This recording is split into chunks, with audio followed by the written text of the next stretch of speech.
दिशा सालियान को लेकर क्या हुआ था 8 जून को, जिसे सब छिपाने की कोशिश कर रहे हैं। उस चश्मदीद गवाह ने अब वो बताया है कि 9:30 से 11 के बीच में ऐसा क्या हुआ जिसको सोचकर उसकी आंखों में आज भी पानी आते हैं। उस बेटी के साथ क्या किया, ये बात जो है अब उसने बताई है। और उसने ये इंटरव्यू जो है दिया है और कहा है कि मैं सीबीआई के पास भी जाऊंगा और ये सारी बातें बताऊंगा, अब मैं नहीं रह सकता। मैं बांद्रा से वापस अपने गांव आ गया और जो है मैं, लेकिन आज भी जब सोचता हूँ तो मुझे बुरा लगता है। मुझे दिशा को न्याय दिलाना है। जो दिशा के साथ हुआ था, क्या वो सुशांत को पता था और इसीलिए वो परेशान थे?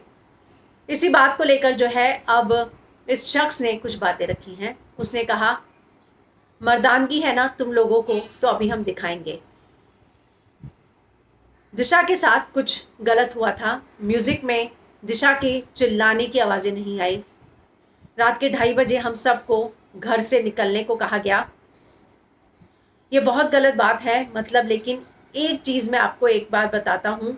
जैसे आपने देखा है कि रिपोर्टर ने पूछा कि आप 4 लोग आ जा रहे हैं, तो आपको कुछ लगा नहीं कि ये पार्टी में क्या चल रहा है? तो आपको ऐसा क्यों लगा कि दिशा के साथ कुछ अंदर ही हो रहा था? तो उसने जवाब दिया, आप मीडिया वाले हैं, हम पार्टी में बैठे, मेरी तो कोई भी लड़की का फ्रेंड अंदर रूम में अंदर गई, हम और पार्टी में बैठे थे, तो कोई बंदा अंदर आ जा रहा था, 15-20 मिनट के बाद आ रहा है दूसरा बंदा जो है करके। ये 4 बंदे, मतलब जो बोलते हैं ना, ऐसे एक एक करके अंदर बैठकर ये 4 बंदे आगे पीछे चल रहे थे सर। तो ये जो बातें उन्होंने कही हैं, फिर उसके बाद उन्होंने बताया कि दिशा के साथ क्या हुआ, क्या उसे वाकई में फोर्सफुली फेंका गया या उसके साथ क्या हुआ है। इस चश्मदीद गवाह ने पूरी कहानी बताई है। लेकिन 4 बंदे एक एक करके आ रहे थे, जा रहे थे, और ये सब कुछ उसने उस पार्टी में बैठे हुए देखा है, जिस बात का खुलासा इस चश्मदीद गवाह ने किया है। सबसे ज़्यादा चौंकाने वाली बात कि ये चश्मदीद अभी तक चुप था। उसका ये कहना है कि अब मैं नहीं रह सकता, मुझे लगा है कि उस लड़की के साथ कुछ गलत हुआ है।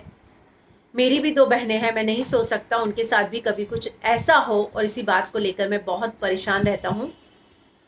ये इंटरव्यू उन्होंने न्यूज़ नेशन को दिया है।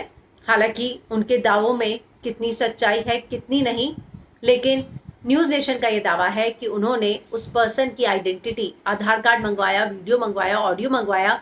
वो बहुत डरा हुआ था, वो सामने से न्यूज़ चैनल के पास आया और कहा कि उससे जो है उस रात की सारी सच्चाई बतानी है। ये उसका पूरा का पूरा जो वीडियो है वो सीबीआई को भी भेज दिया गया है और अब जो है सीबीआई भी इसकी जांच करेगी। लेकिन ये सारी सच्चाई जो है, ये उसका दावा है कि उसने देखी है और उसने ये सारी सच्चाई बताई है। पर सवाल, उस पार्टी में मौजूद लोग क्या कर रहे थे? रोहन था, बहुत सारे लोग थे, 10-12 लोग थे, जैसा इस लड़के ने खुलासा किया, चश्मदीद ने। तो बहुत ज़्यादा चौंकाने वाले खुलासे वाकई में सामने आ रहे हैं।